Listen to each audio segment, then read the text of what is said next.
Hi and welcome to another video here on my channel Morbid History. Today we're finally getting into some Norse mythology, and it's gonna be the first in a series about Norse afterlife.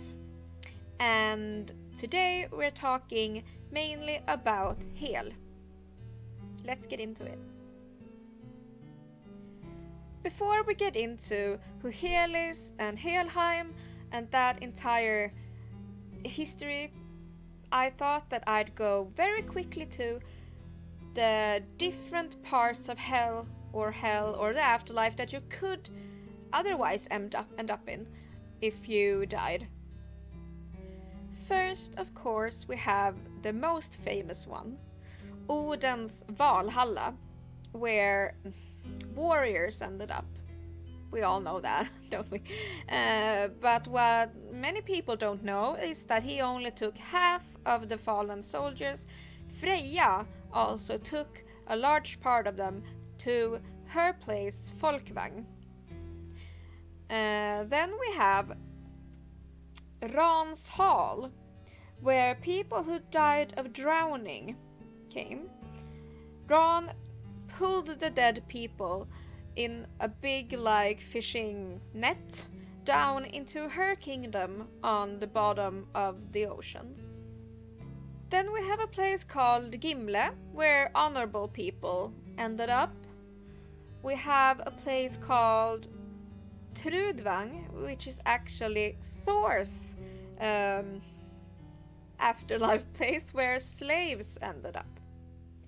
There's such a place called Gefion's Saal too, where the unmarried women, virgins, ended up. And then of course Niflheim, which is the closest to the Christian version of hell. That's where all the honorable and bad people ended up. I'll do a separate video in the future where I go more deeply into all of these different places. Let me know if you're excited about that, because there's so much to say, and in that video we can like go through one and tell more details about those different places. So, who was Hel?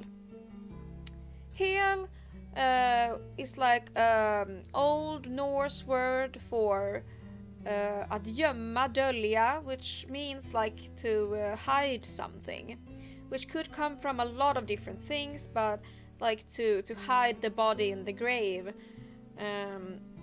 is one of the definitions. The story of Hel is, of course, that she was the daughter of Loki and a giantess called Ångerboda. They had 3 monstrous children.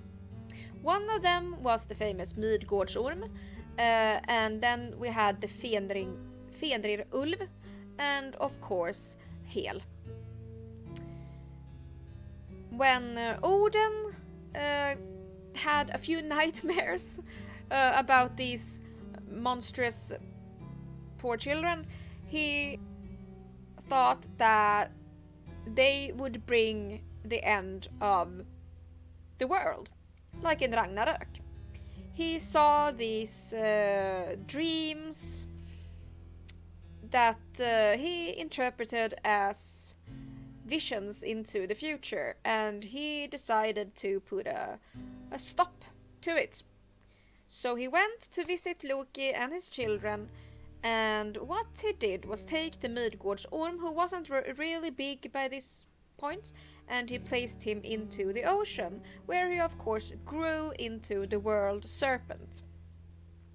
Then we have the Fenrir-ulv, who was very cute and nice when he was small, but he just grew bigger and bigger and bigger, so they had to use like magic thread to tie him up. And of course then we get to Hel. I'm not gonna talk too much about those, that's gonna be a later episode too, but it came to Hel. It's important to note that there isn't like many real historical facts about Hel.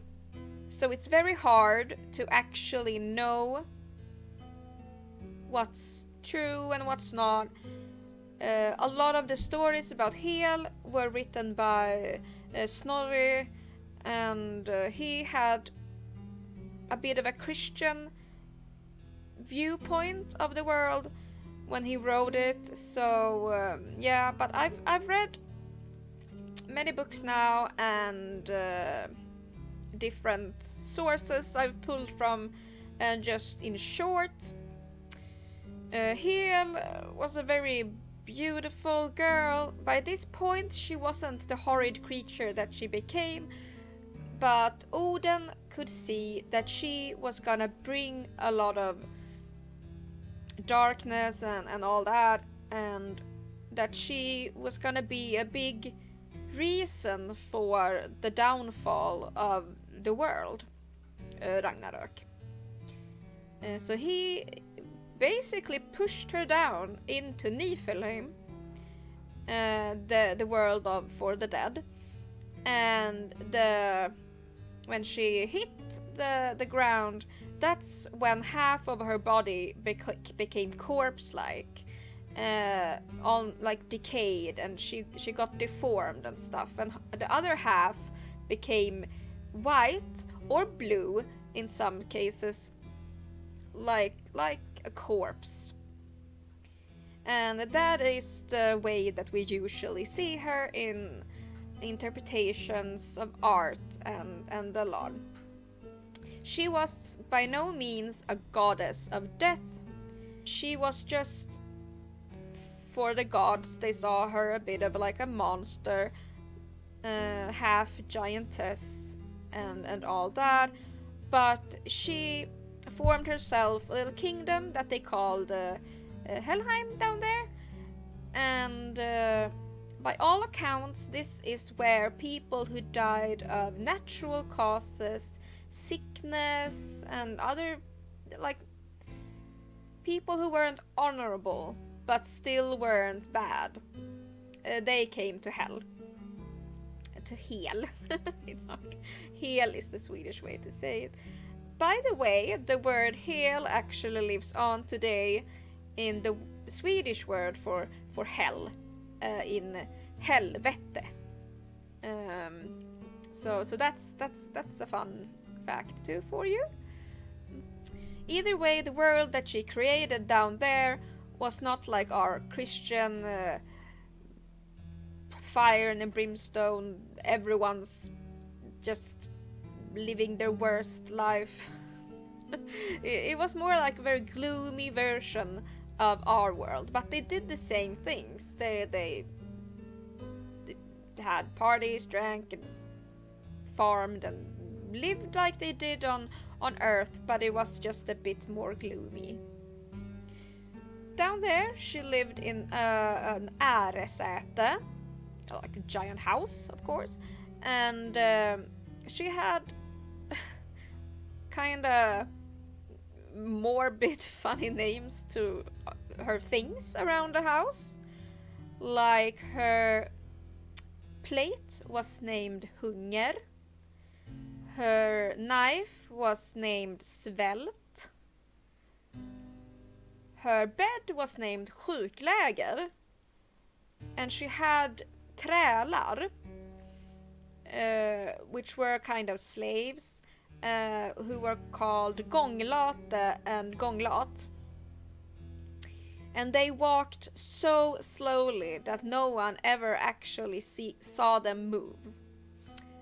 And lastly, a gross thing about her kingdom is that they also were building this giant ship for Ragnarök that was built entirely of the nails, like the toenails and fingernails of all the dead there.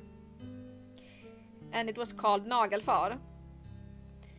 And this ship was meant to take all the dead from Hel and bring them to help Loke and the giants when Ragnarök finally arrived. And yeah, just a disclaimer. Since there's so little actual historical facts about Hel, and stuff like that, there will always be people with different interpretations. I've tried to take the interesting things I've learned and things that I've actually found in historical records, like from prose and books written way back then. So don't come for me if you heard something else. This is just an information channel for fun. And yeah. Either way, thanks for watching this short but hopefully informative video, and I'm so glad you watched it. Please like and subscribe and comment, it really helps with the algorithm. Yeah, share it around if you have any friends who enjoy this sort of thing. I'm always glad to be doing these videos for you. And extra thanks to my patrons. I'm gonna list y'all here. Thank you. Like, I need to buy a new subscription soon, and it's so expensive for my editing program, and you're the reason I can actually get it. And it's beyond amazing. Thank you. Thank you. And the next episode of Graveyard Keeper should be up very soon. Very soon. Maybe not today. I'm hoping tomorrow. Depends if I'm home alone or not. I find it so weird to sit and talk to the screen and you when there's someone else watching me. Either way, hope you enjoyed it. Really do. Let me know what you thought. And I'll see you in the next one. Bye bye!